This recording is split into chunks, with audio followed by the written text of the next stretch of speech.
नमस्कार जी, काकी जी के चैनल पर आप सभी का स्वागत है। आज मैं आशा भागवती की कहानी बता रही हूँ कि इस कैसे सुनी जाती है, कौन से दिन सुनी जाती है, कब तक सुनी जाती है और क्या क्या सामग्री चाहिए इसके अंदर। तो ये श्राद्धों की अष्टमी से चालू होती है और दोज के दिन खुलती है। अब कैसे करते हैं ये आपको बता रही हूँ। आकि देखो, इसमें तो रोली 3 कटोरी ले लो, 1 कटोरी के अंदर रोली घोल लो। अगर कटोरी नहीं तो आप सराई भी ले सकते हो। एक में ये रोली, एक में मेहंदी और एक में काजल। 3 कटोरी तो ये ले लो। 1 कटोरी ले लो गेहूँ की, गेहूँ के दाने चाहिए कहानी सुनने के लिए। और मिट्टी के गणेश जी और थोड़े से गोबर मिट्टी। तो आप फर्श पर, तो हो सके तो फर्श पर ही देना चाहिए। 8 कूट का चौका दे दो। जैसे हमने ये 8 कूट का बनाया है, ये 8 कूट है, इसमें 8 कूट का चौका देते हैं। दूसरी बात कि अगर बड़ा पट्टा हो तो बड़ा पट्टा पे दे लो या चौकी पे दे लो, नहीं तो फर्श पे ही दो। ये रोज़ रोज़ नहीं लगता, एक ही दिन शुरुआत के दिन ही पहले गोबर मिट्टी से चौका दो, उसके ऊपर गणेश जी विराजमान करो। गणेश जी विराजमान करने के बाद में अपन पहले देखो ऐसे गणेश जी के तिलक लगाते हैं। गणेश जी के तिलक लगा के और 8 बिंदी रोड़ी की पहले सरू में, ये 8 बिंदी दिख रही है आप सभी को, वीडियो में बता रही हूँ मैं, आप गिन लेना भाई। 8 बिंदी होनी चाहिए।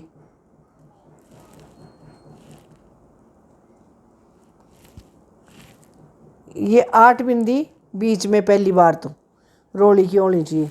फिर रोड़ी के बाद में 8 बिंदी काजल की,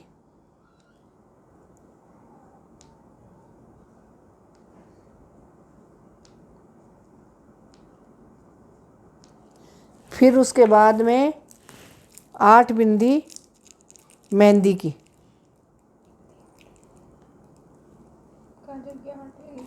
8 काजल की, पहले 8 रोड़ी की, फिर 8 काजल की।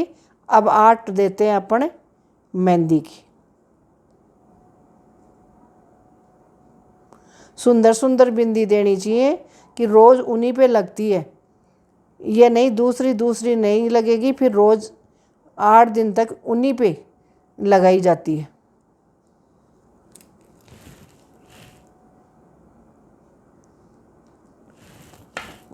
अब ये हो गई।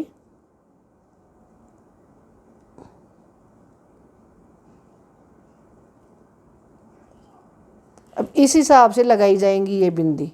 इसके बाद में इन जो अपनी ये 8 कूट और है ना बाकी की, इन 8 कूटों पर भी उसी हिसाब से भाई ऐसे करके। और पहले मैं अभी छोटा चौका दिया है तो इसमें पूरी नहीं आ रही है, तो आप इसी तरह से 8-8 गिन के बड़ा लगाना।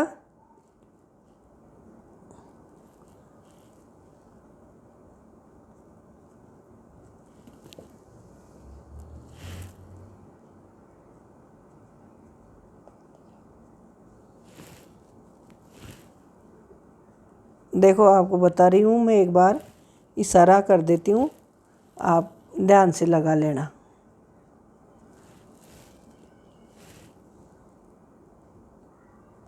बस ये ध्यान रखना, सबसे पहले लगती है रोड़ी की, फिर लगेगी ये काजल की।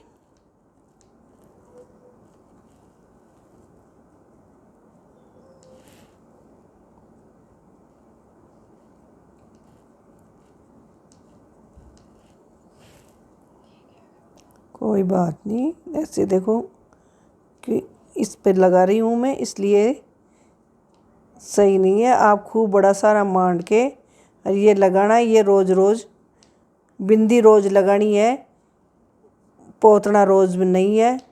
और इसी के ऊपर लगानी है, अलग नहीं लगानी है, इसी के ऊपर लगाते हैं।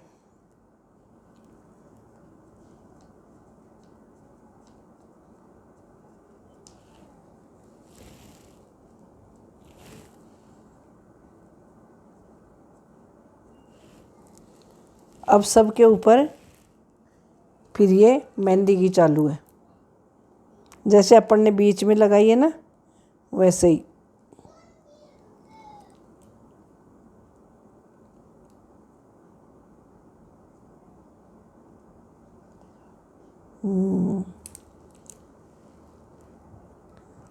ऐसे लगाते जाओ।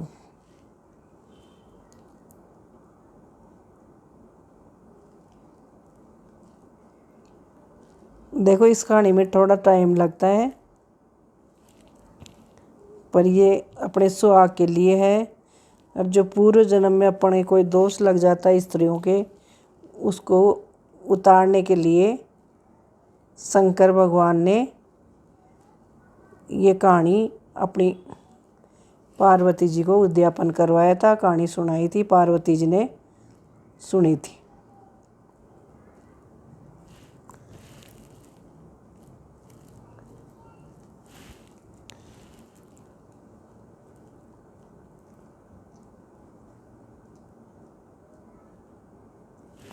तो इस तरह से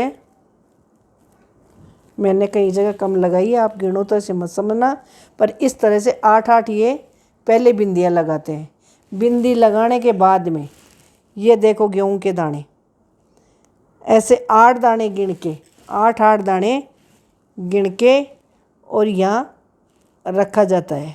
अब वो ही 8 दूब के तार, बोलते हैं ना भाई दूब के तार कैसे होते हैं, कोई ऐसे ही उठा के रख देता है दूब, कोई छोटे छोटे तार गिनता है, नहीं, ऐसे हरी हरी कच्ची कच्ची दूब, ये तार ऐसे होते हैं। ये एक तार आपको दिखा रही हूँ, इसको तार बोलते हैं। ये वाला तार होना चाहिए।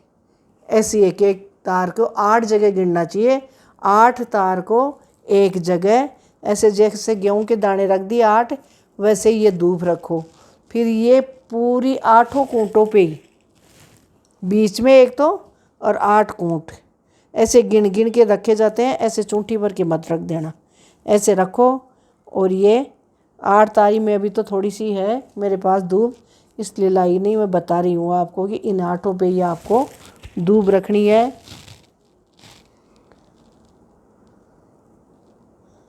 और गेहूँ भी साबुत होनी चाहिए, कटे हुए नहीं होने चाहिए, कटे पिटे नहीं रखते। देखो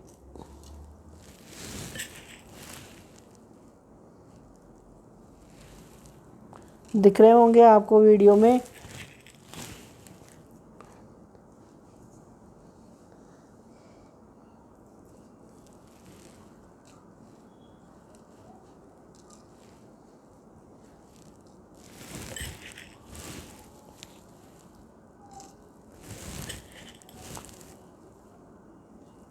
अब ये 8-8 अपन ने ये रख लिए, इन पे सब पे ही 8-8 आपको दूब रखनी है। और फिर अपने हाथों के नुओं के हल्की सी मेहंदी लगा के, काजल आँख में डाल के, टीका लगा के, और वही 8 दाने गेहूं के और 8 तार दूब के हाथ में लेके, और फिर कहानी सुन रही है। पहले आशा भागवती की कहानी सुनो और फिर गणेश जी की कहानी सुनो। ऐसे ये 8 दिन तक कहानी सुन रही है। और लास्ट के दिन जैसे उद्यापन करना है तो वो मैंने सामग्री बता दी है, और उद्यापन नहीं करना है तो थोड़ा सा हलवा बना लो और 8-8 पापड़ी, जैसे 8 मीठी और 8 फीकी, तो इन सभी कूंटों पे उद्यापन करो। तो इन सभी पे वो टोकरियाँ मिलेंगी और बीच में बड़ी पिटारी, उनको पिटारी बोलते हैं, बड़ी वाली। और वो नहीं करते हो तो केवल 8 पापड़ी यहाँ गणेश जी के पास रख दो कहानी सुनने के लिए, और 2 कटोरी आखा रख दो, तो वो तो किसी भी ब्राह्मण के या दे दो। और 8 पापड़ी लेकर थोड़ा सा हलवा लेकर उसका बायना और रुपया रख के बायना अपनी सास ननद को, किसी को भी, सास को दे दो, ननद को दे दो। और 8 पापड़ी है वो हलवा, 8 पापड़ी अलग से रख लो, वो खुद को ही खानी है, उस दिन व्रत करना है और 8 पापड़ी खानी है और कुछ नहीं खाना है। अगर किसी को 8 नहीं भी बाहें तो वो रख दो, दूसरे दिन खा लें, पर किसी को दूसरे को नहीं देनी है। ऐसे ये कहानी सुनी जाती है। उस दिन नमक वमक और कुछ भी चीज़ नहीं खा, ज़्यादा कर सकते हो तो लस्सी ले सकते हो और कुछ भी नहीं ले सकते हो, वो भी दही। लस्सी में भी ये नहीं कि भाई नमक वमक डालें, कुछ नहीं। ऐसे ये आशा भागवती की कहानी सुनी जाती है।